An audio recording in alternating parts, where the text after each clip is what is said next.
Asia Tenggara sedang berada di titik balik sejarahnya ketika ekonomi global melambat, konflik geopolitik meningkat, dan ketidakpastian menjadi norma baru. Kawasan ini justru tampil sebagai salah satu pusat pertumbuhan paling menjanjikan di dunia. Investor global mulai mengalihkan pandangan. Rantai pasok bergeser dan perusahaan multinasional menata ulang strategi mereka. Di tengah semua perubahan itu, ada 3 kota yang terus muncul dalam percakapan ekonomi regional dan global. Jakarta, Kuala Lumpur, dan Singapura. Ketiganya sering dibandingkan dan dipertentangkan, seolah-olah hanya ada satu pemenang dalam perlombaan ini. Padahal, kenyataannya jauh lebih kompleks. Ketiga kota ini tidak hanya bersaing, tetapi juga memainkan peran yang sangat berbeda dalam ekosistem ekonomi Asia Tenggara. Pertanyaannya bukan sekadar kota mana yang paling besar atau paling kaya, melainkan kota mana yang paling kuat dan kekuatan seperti apa yang sebenarnya dibutuhkan untuk menghadapi masa depan. Jika berbicara tentang skala ekonomi, Jakarta hampir selalu berada di urutan teratas. Sebagai ibu kota negara dengan populasi terbesar di Asia Tenggara, Jakarta adalah pusat gravitasi ekonomi Indonesia. Kota ini menyumbang sekitar 16 hingga 17% dari produk domestik bruto nasional. Dengan nilai produk domestik regional bruto yang diperkirakan mencapai 200 hingga 230 miliar dolar Amerika. Jakarta bukan hanya kota terbesar di Indonesia, tetapi juga kawasan metropolitan dengan skala ekonomi terbesar di Asia Tenggara. Angka-angka ini mencerminkan satu hal yang sangat jelas. Jakarta adalah pasar yang masif, dinamis, dan terus tumbuh. Konsumsi domestik menjadi mesin utama ekonomi. Jutaan orang bekerja, berbelanja, membangun usaha, dan menciptakan permintaan yang nyaris tidak ada habisnya. Inilah daya tarik terbesar Jakarta bagi investor. Karena skala pasar yang besar memberikan potensi keuntungan jangka panjang yang sulit ditandingi oleh kota manapun di kawasan.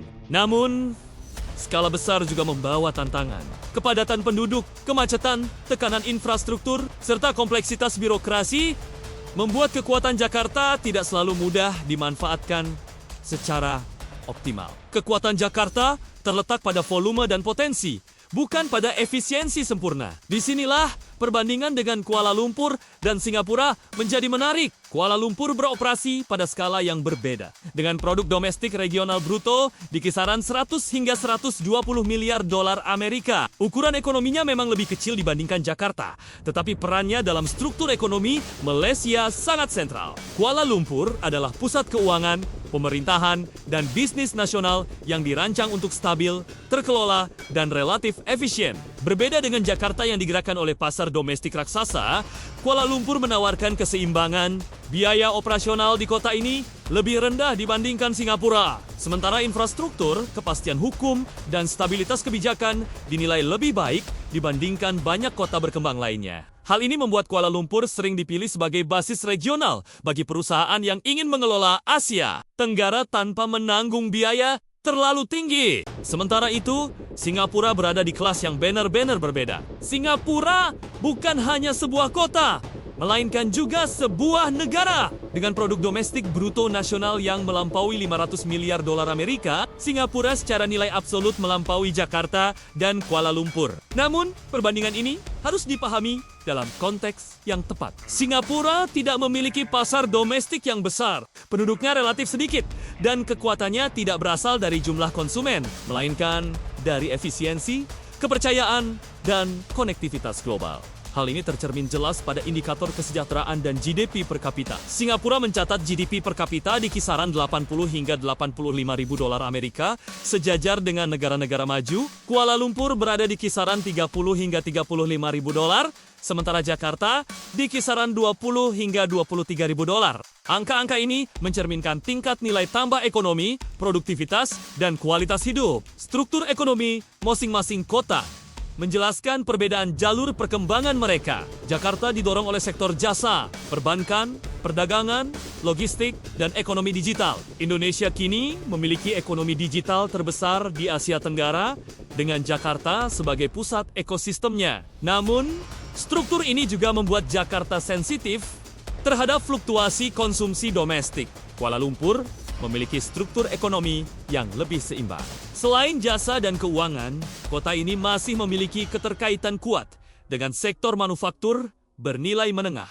Peran Kuala Lumpur sebagai pusat keuangan syariah global menjadi keunggulan strategis yang tidak dimiliki Jakarta maupun Singapura. Singapura beroperasi di level global. Ekonominya bertumpu pada manajemen aset, perdagangan internasional, logistik kelas dunia, teknologi tinggi, dan jasa profesional. Singapura tidak mengandalkan pasar domestik, melainkan kepercayaan global sebagai aset utamanya. Perbedaan ini terlihat jelas dalam arus investasi asing langsung. Singapura secara konsisten menjadi penerima FDI terbesar di Asia Tenggara dan sekaligus menjadi sumber investasi bagi negara-negara tetangganya. Banyak modal masuk ke kawasan melalui Singapura sebelum dialokasikan ke pasar besar seperti Jakarta. Jakarta menarik investasi karena skala pasar, tetapi masih menghadapi tantangan birokrasi, kepastian regulasi, dan konsistensi kebijakan. Tantangan ini tidak menghilangkan daya tarik Jakarta, tetapi memengaruhi kecepatan dan efisiensi realisasi